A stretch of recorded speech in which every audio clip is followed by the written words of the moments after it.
one. Hi, everyone, and welcome to the special simulcast of the Neil Haley Show and the Love Is Podcast. I'm excited to welcome the host of the Love Is Podcast, Kim Sorrell. Kim, how are you? And I know you're excited about our guests today. Yes, I am doing great, Neil. Thank you. I hope you are too. I am excited about our guests. I'm excited about what they're doing. Sean Olson and Jason Brown, director, producer, award-winning people. They've done so much. I'm crazy about their studio, the Called Higher Studios. What a great, unique thing that they have going. And they've got this incredible movie coming out that is sort of Home Alone meets Ernest Goes to Camp, a couple of my favorite all-time movies. I can't wait for it to come. And so, guys, welcome to the show. Yeah, thank you guys for having us. All right, fantastic. So first, I'd love to hear about your studio and then how the movie plays a part in that. Yeah, absolutely. Called Our Studios is a Christian fan-owned movie studio. So we're owned by over 5,000 Christians all across the United States, that have invested $100 or $10,000, right? So they actually own the studio in every project that we do. And so we're not really a production company, we're a production community. And so all of us got together and made this film, and Camp Hideout really is the tip of the spear on our first family film that just is built to go and entertain kids, to have good, ethical, safe values. And so we're really excited about it. You're right. It has those elements of Home Alone and Ernest Goes to Camp, a lot of physical comedy. And so we think it's going to be a movie for all ages, and they're going to have a really good time seeing it. Fantastic. Guys, so Sean, how do you and Jason connect? How did that happen? So I directed a couple of movies, Max Winslow and the House of Secrets and Freddy, and Jason saw those movies and reached out to me and said, "Hey, I've got a summer camp movie. I'd love for you to take a look at it." And I read the script, and to me, it just hit home real strong because I grew up going to summer camp. And it had all these fun elements, the Home Alone, and there was also an element of a learning experience for our lead character, something where he's changing, and it was just all the way across the board. It was just super fun, and it was just something that I really gravitated towards.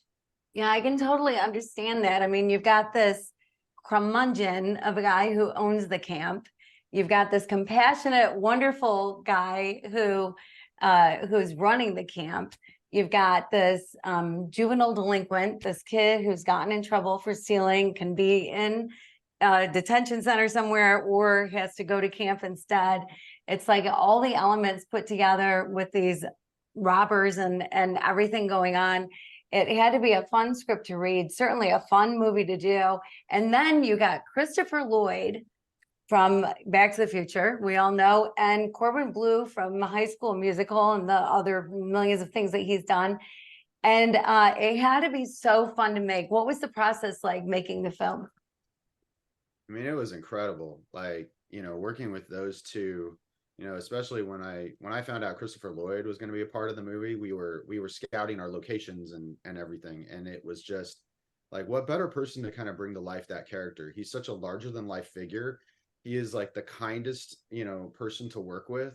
And Corbin Bleu, the same thing, working with him. He's the type of guy who meets everybody on the set, knows all their names, and,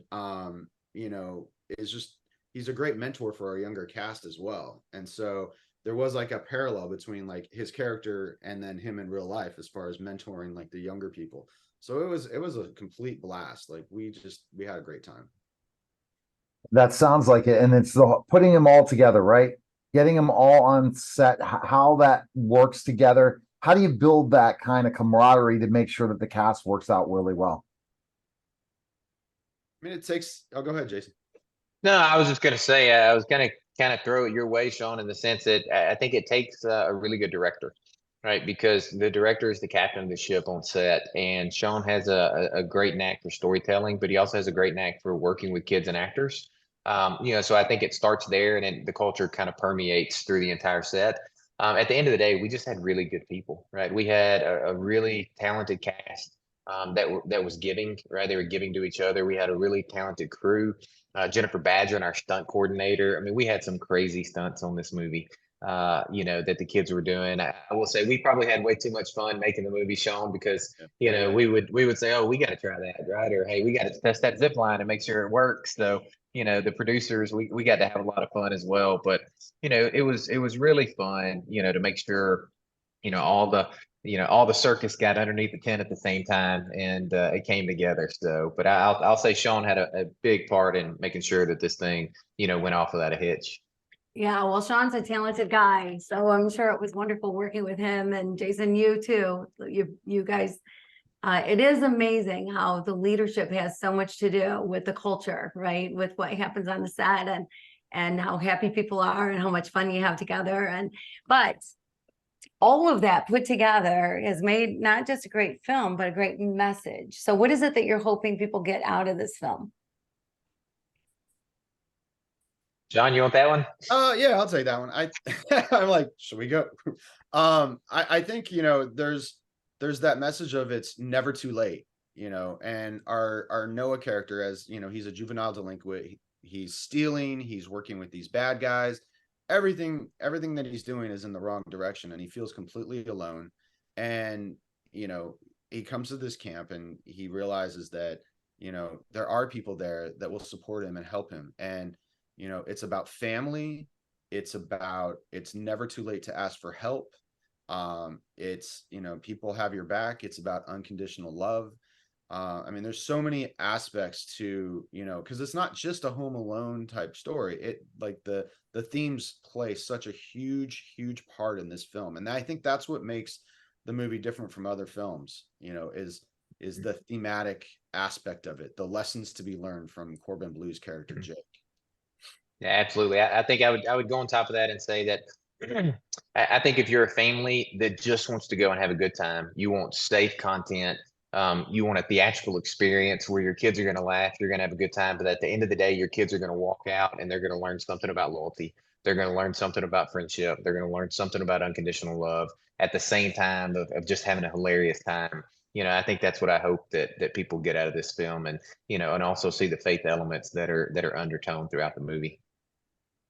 And that is the part. And then now it's the challenge of just going out and getting the word out, right? And getting in as many places. But it's amazing to see Christian-based films and how they're building this community anytime a film comes out. Have you guys been working with a lot of churches and stuff with the release of this film? Yeah, we've talked to a lot of churches. We've had some great influencers, and it's amazing the amount of people that want to be involved. I think there's a movement right in culture right now where people are very nostalgic, right? They want things of the past. They want it, they want the Andy Griffiths, right? They want that type of good content, and I think you're seeing that in the box office. And so we're really excited about it. And we've had a lot of people who just wanted to help the movie because they think it's a good movie and they think it's a great cause.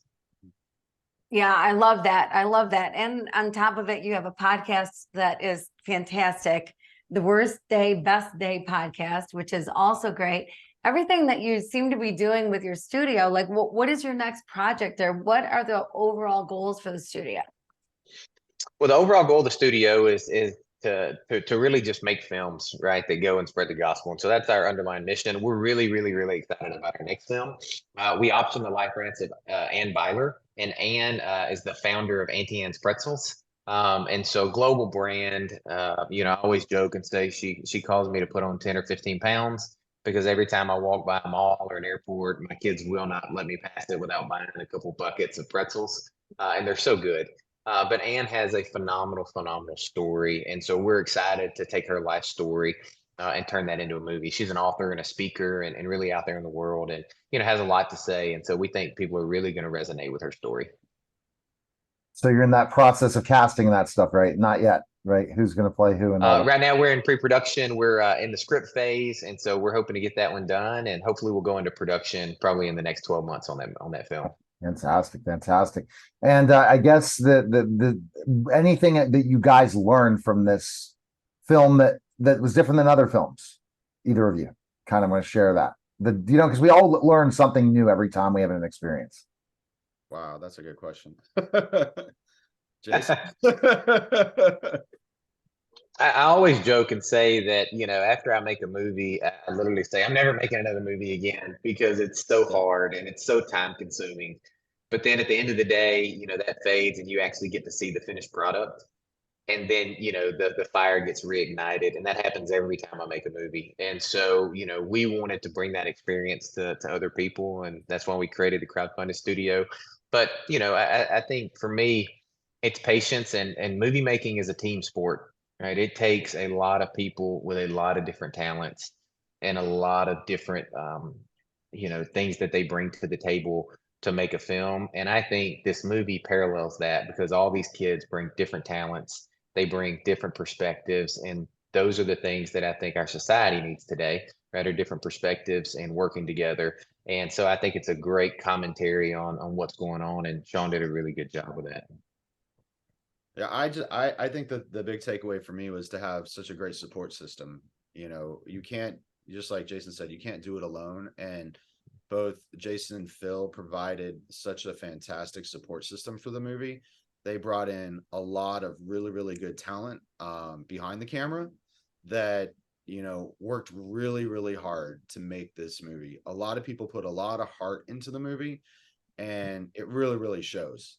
And so, my hat's off to both Jason and Phil for providing that, that background, because if you don't have that support in making a movie, it's really hard.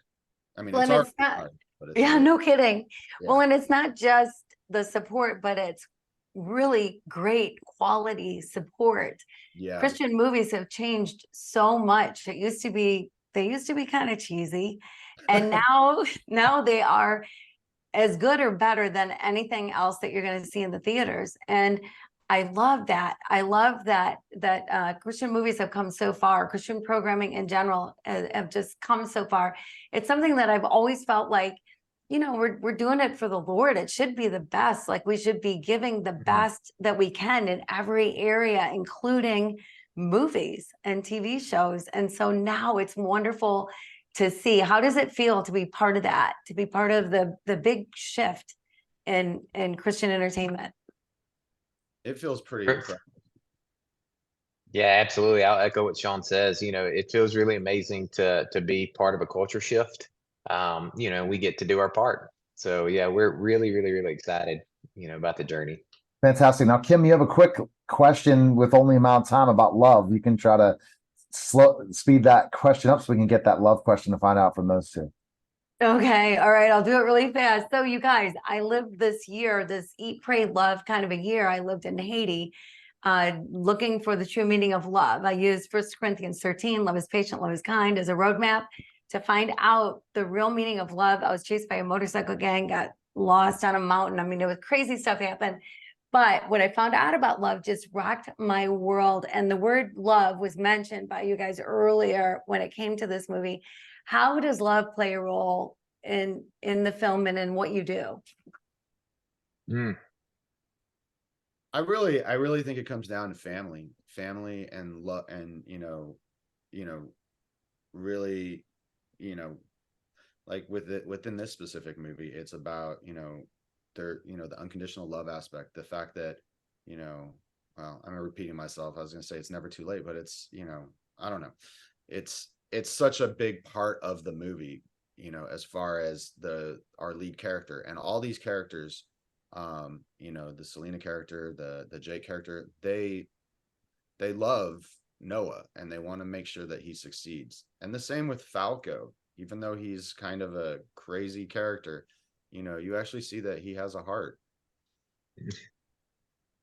Yeah, I'll say, I always go back to the Bible where it says, there's no greater love than a man who'd lay down his life. And I think you can take that literal, but you can also take the symbolic meaning of that and just say that, look, sometimes you don't have to win, right? Sometimes there's a sacrifice, right? And that's what unconditional love is. And so I think the kids that helped Noah tear down those walls, they showed unconditional love to Noah, right? They said, we don't care how you act. We don't care, that you're being abrasive to us or that you're lying, because we know that you're just hurt and we're here to try to help you. And, breaking through that wall, they were able to show him unconditional love. And, at the end of the film, coming from the foster care system, he found that family and those kids and those friends that he never had. So, All right. So best place to watch the film is go where, guys? In run, theater, do not walk to the theaters. Yeah, September 15th. September All 15th. right. Everywhere. Everywhere. Well, we appreciate it, guys. Thanks again.